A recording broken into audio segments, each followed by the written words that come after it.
Ezekiel 37 അധ്യായം. അസ്ഥികളുടെ താഴ്വര. കർത്താവിൻ്റെ കരം എൻ്റെ മേൽ വന്നു.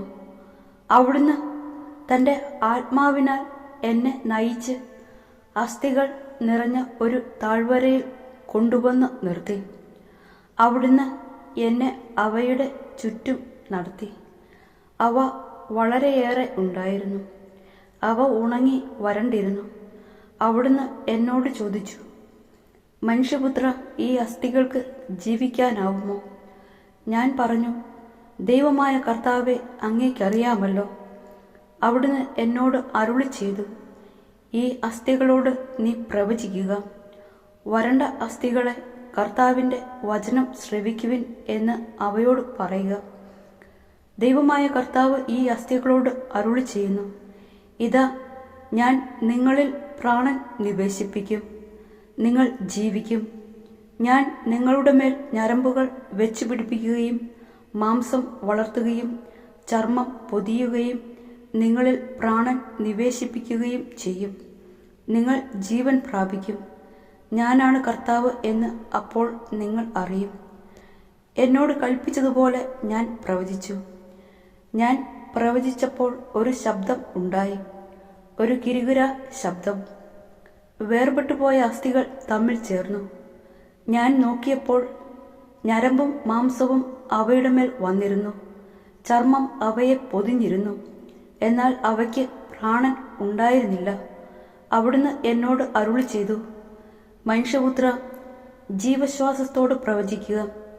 മനുഷ്യപുത്ര, ജീവശ്വാസത്തോട് പറയുക, ദൈവമായ കർത്താവ് അരുളി ചെയ്യുന്നു, ജീവശ്വാസമേ, നീ 4 വായുക്കളിൽ നിന്ന് വന്ന് ഈ നിഹിതന്മാരുടെ മേൽ വീശുക. അവർക്ക് ജീവൻ ഉണ്ടാകട്ടെ. അവിടുന്ന് കൽപ്പിച്ചതുപോലെ ഞാൻ പ്രവചിച്ചു. അപ്പോൾ ജീവശ്വാസം അവരിൽ പ്രവേശിച്ചു. അവർ ജീവൻ പ്രാപിച്ചു. വളരെ വലിയ ഒരു സൈന്യം പോലെ അവർ എഴുന്നേറ്റ് നിന്നു. അവിടുന്ന് എന്നോട് അരുളി ചെയ്തു, മനുഷ്യപുത്ര, ഈ അസ്ഥികൾ ഇസ്രായേൽ ഭവനം മുഴുവനുമാണ്. ഞങ്ങളുടെ അസ്ഥികൾ വരണ്ടിരിക്കുന്നു. പ്രതീക്ഷ നശിച്ചിരിക്കുന്നു. ഞങ്ങൾ തീർത്തും പരിത്യക്തരായിരിക്കുന്നു എന്ന് അവർ പറയുന്നു. ആകയാൽ അവരോട് പ്രവചിക്കുക, ദൈവമായ കർത്താവ് അരുളി ചെയ്യുന്നു, എൻ്റെ ജനമേ, ഞാൻ കല്ലറകൾ തുറന്ന് നിങ്ങളെ ഉയർത്തും. ഇസ്രായേൽ ദേശത്തേക്ക് ഞാൻ നിങ്ങളെ തിരികെ കൊണ്ടുവരും. എൻ്റെ ജനമേ, കല്ലറകൾ തുറന്ന് നിങ്ങളെ ഞാൻ ഉയർത്തുമ്പോൾ ഞാനാണ് കർത്താവ് എന്ന് നിങ്ങൾ അറിയും. എൻ്റെ ആത്മാവിനെ ഞാൻ നിങ്ങളിൽ നിവേശിപ്പിക്കും. നിങ്ങൾ ജീവിക്കും. ഞാൻ നിങ്ങളെ നിങ്ങളുടെ സ്വന്തം ദേശത്ത് വസിപ്പിക്കും. കർത്താവായ ഞാനാണ് ഇത് പറഞ്ഞതെന്നും പ്രവർത്തിച്ചതെന്നും അപ്പോൾ നിങ്ങൾ അറിയും. കർത്താവ് അരുളി ചെയ്യുന്നു. 2 വടികൾ. കർത്താവ് എന്നോട് അരുളി ചെയ്തു, മനുഷ്യപുത്ര, ഒരു വടിയെടുത്ത് അതിൽ യൂദായ്ക്കും അവനോട് ബന്ധപ്പെട്ട ഇസ്രായേൽ സന്തതികൾക്കും, വേറൊരു വടിയെടുത്ത് അതിൽ എഫ്രായിമിൻ്റെ വടിയായ ജോസഫിനും അവനോട് ബന്ധപ്പെട്ട ഇസ്രായേൽ ഭവനം മുഴുവനും എന്ന് എഴുതുക.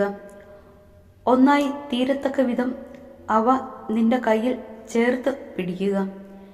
ഇതുകൊണ്ട് നീ എന്താണ് ഉദ്ദേശിക്കുന്നതെന്ന് ഞങ്ങൾക്ക് കാണിച്ചു തരില്ലേ എന്ന് ജനം നിന്നോട് ചോദിക്കും. അപ്പോൾ അവരോട് പറയുക, ദൈവമായ കർത്താവ് അരുളി ചെയ്യുന്നു, ജോസഫിൻ്റെയും അവനോട് ബന്ധപ്പെട്ട ഇസ്രായേൽ ഗോത്രങ്ങളുടെയും വടി എഫ്രായിമിൻ്റെ കയ്യിലുള്ളത് തന്നെ ഞാൻ എടുക്കാൻ പോകുന്നു. അതെടുത്ത് യൂദായുടെ വടിയോട് ചേർത്ത് ഒറ്റ വടി പോലെ പിടിക്കും. അവ എൻ്റെ കയ്യിൽ ഒന്നായി തീരുകയും ചെയ്യും. നീ എഴുതിയ ആ വടികൾ അവർ കാണുക പിടിച്ചുകൊണ്ട് അവരോട് പറയുക, ദൈവമായ കർത്താവ് അരുളി ചെയ്യുന്നു, ഇതാ, ചിതറിപ്പോയിരിക്കുന്ന ജനതകളുടെ ഇടയിൽ നിന്ന് ഇസ്രായേൽ ജനത്തെ ഞാൻ കൊണ്ടുവരും.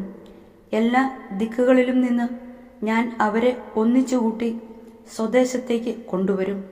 സ്വദേശത്ത് ഇസ്രായേലിൻ്റെ മലകളിൽ ഞാൻ അവരെ ഒരൊറ്റ ജനതയാക്കും. ഒരു രാജാവ് അവരുടെ മേൽ ഭരണം നടത്തും.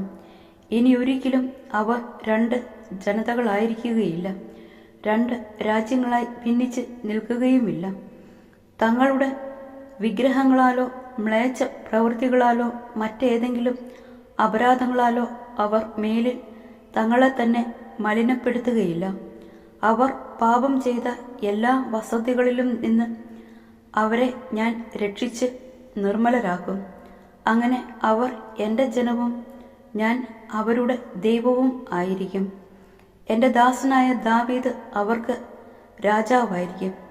അവർക്കെല്ലാം കൂടി ഒരിടയനെ ഉണ്ടായിരിക്കുകയുള്ളൂ.